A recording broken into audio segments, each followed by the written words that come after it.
So you've used generative AI to write your stories, or you're thinking about using generative AI to write your stories.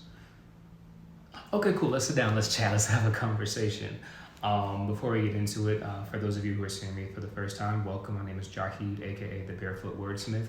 Please bear with me if I'm not looking at the right spot. I still don't know how to use this camera, but I have been thinking very heavily on this topic of generative AI, because if you work anywhere on social media and are in the bookish or writing space, then you know that's been like a very hot seat type topic for the past like year and a half or so. And I'm relatively well known in those spaces, but I haven't really given my opinions as of yet, or just had like a conversation, because I'm still trying to fully understand how do I personally feel about this without the influence of 1,000 different people who are yelling their very similar sentiments on either one side of the spectrum or the other. And it just kind of, I've noticed a little bit that I don't think we're having very many conversations. A lot of people are very concerned and afraid, and rightly so, of the implications of AI and their place in the creative space. Now, my personal opinions on what I think of AI in the creative space aren't really the point of this conversation or that important. I, for one, think that if you do not have a soul, then how can you create art? I think art is something that is uniquely human. At the same time, though, I'm always very curious and trying to understand why other people are coming from where they come from. And I do recognize that it does get to a point where you just have to realize that y'all folks are not gonna see eye to eye, that shit just crumbles. That's just how it goes sometimes. But it was only very recently, as I was struggling to begin the second book of my novel, which I have to turn in November to my publisher, that I just kind of recognized that my hesitance to start writing was deeply rooted in fear. And I kind of chased this train of thought until it led me to a very interesting conclusion. But I was thinking about the place of AI in the creative space, and I'm always very curious about where do wounds exist? Where is the wound at? Because too often, I think when these conversations around AI are had, it's often framed around shame. Like when I see these videos, it's, oh, if you use AI, you're killing the environment.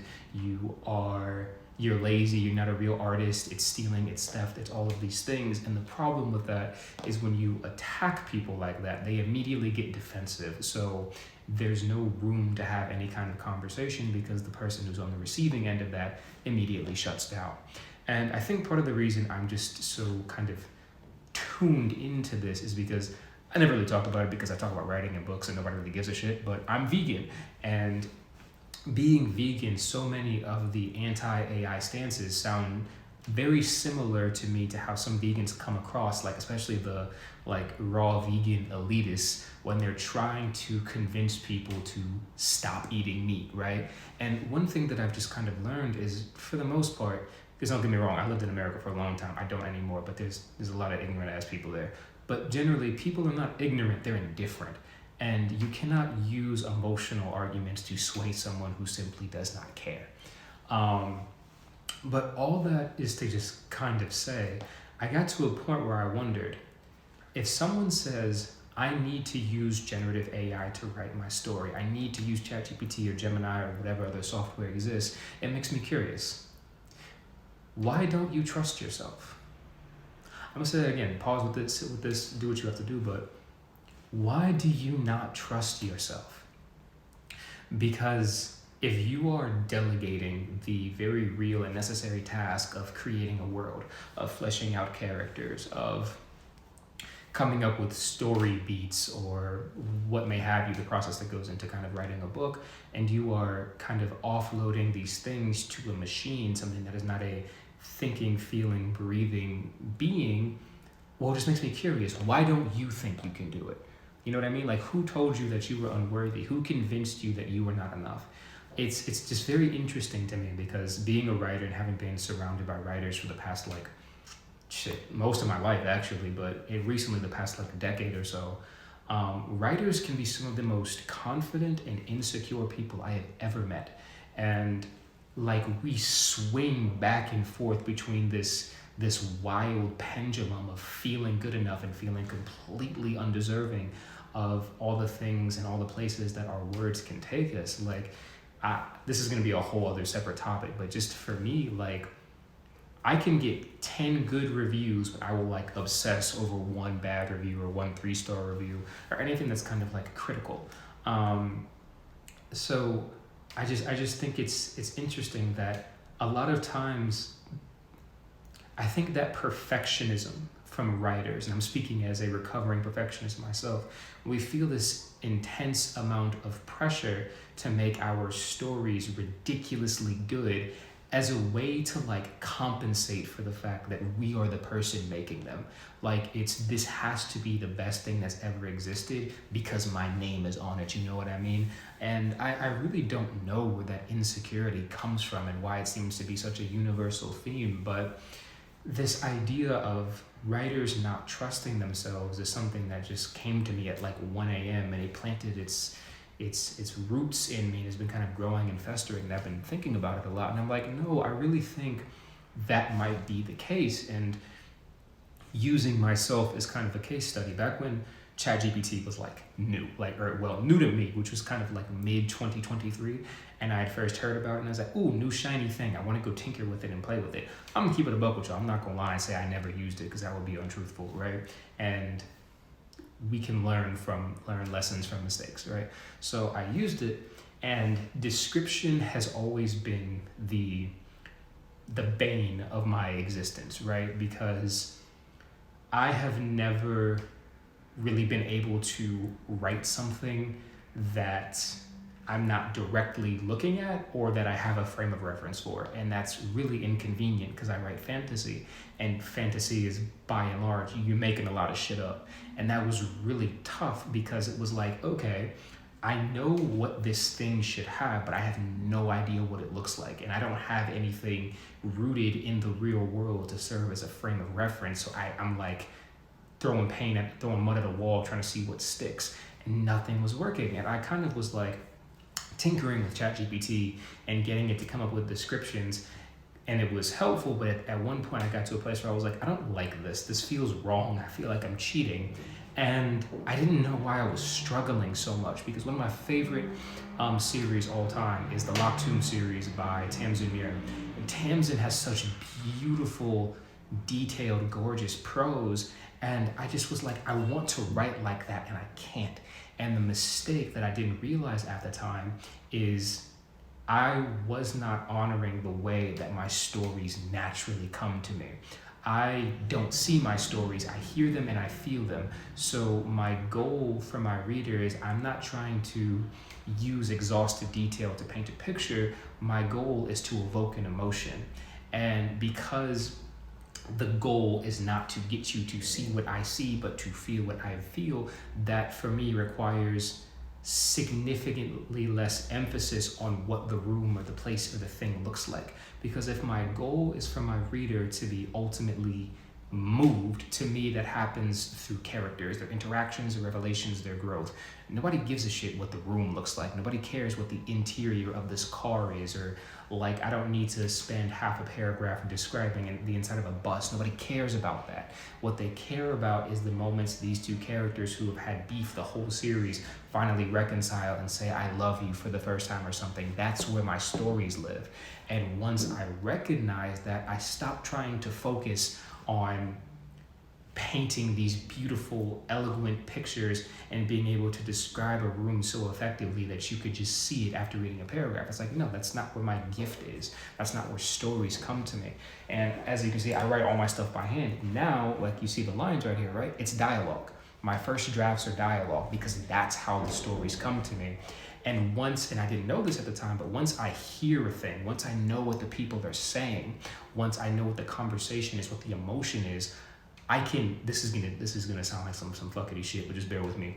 Once I know what people are saying, I can feel the details of what's around them. You know what I mean? So now that I know that, of course, there's still the kind of frustration and the insecurity, don't get me wrong, but I never would have had this revelation had I just decided to kind of shortcut the process and just be like, oh, you know what, every time I need a description, I'm just gonna have ChatGPT do it.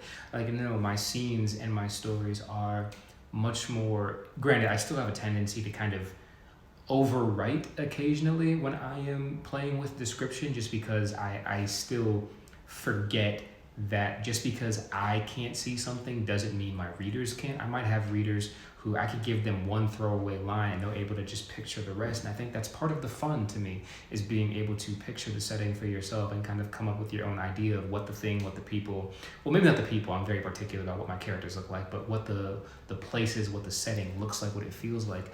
And I would have robbed myself of this had I not taken the time to figure out, why am I doing this? And the why of wanting to rely on the tool is because I was afraid that I was doing something wrong or that I couldn't do it effectively. And the truth of the matter is, our stories don't ask for perfection, they ask for authenticity. It doesn't matter how anyone else does the thing, what matters is how you do the thing. I have always been a person who's firmly believed that people do not choose stories, stories choose people.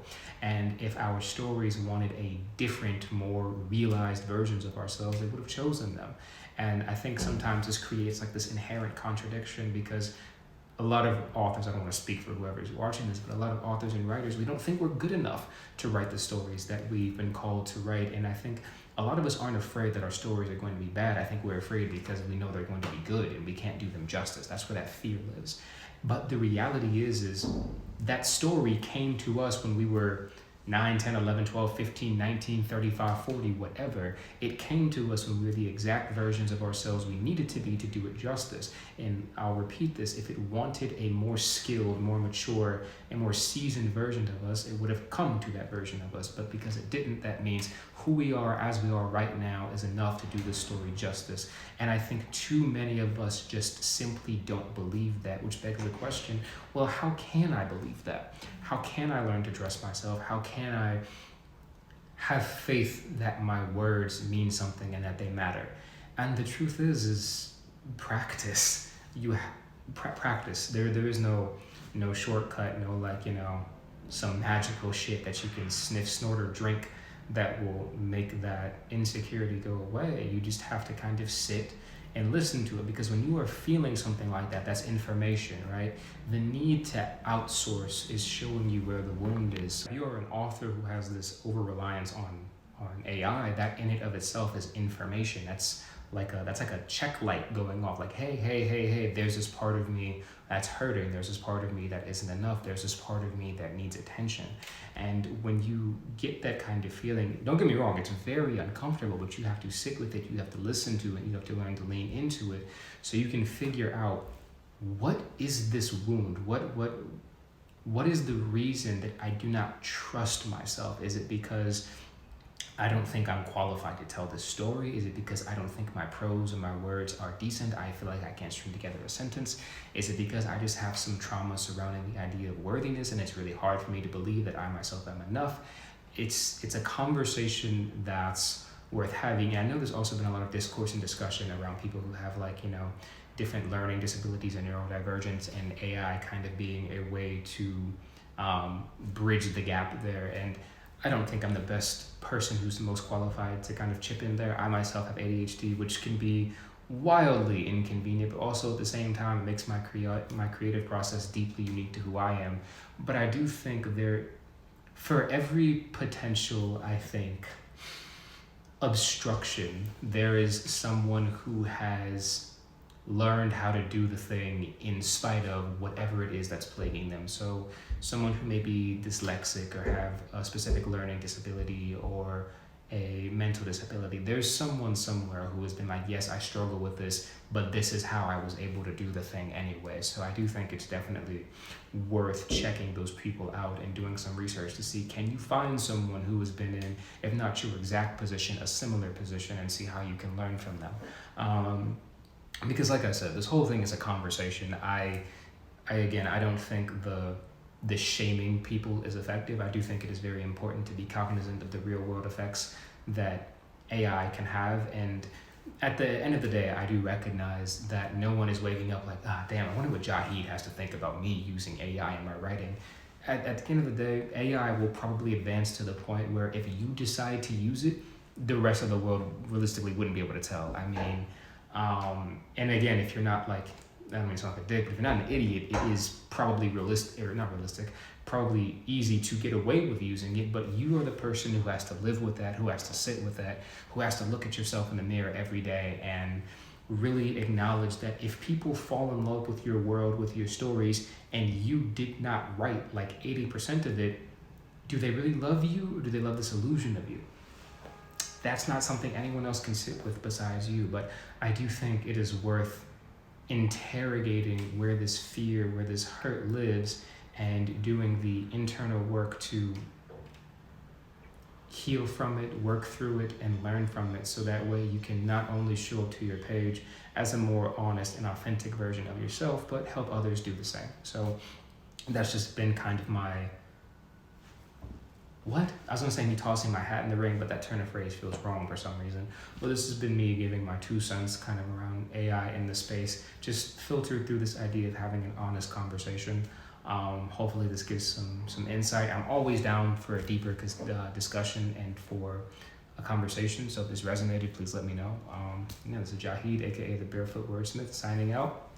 Peace, y'all. And if you can, please trust yourself. I know it's much easier said than done. I've said it once, I'll say it again. If the story wanted a different person, it would have chosen a different person. It chose you for a reason. I don't know what that reason is. Only you can figure that out. It's worth listening. It's worth listening to, because trust me, once you get over that fear, that's where the magic happens. So, peace out, y'all.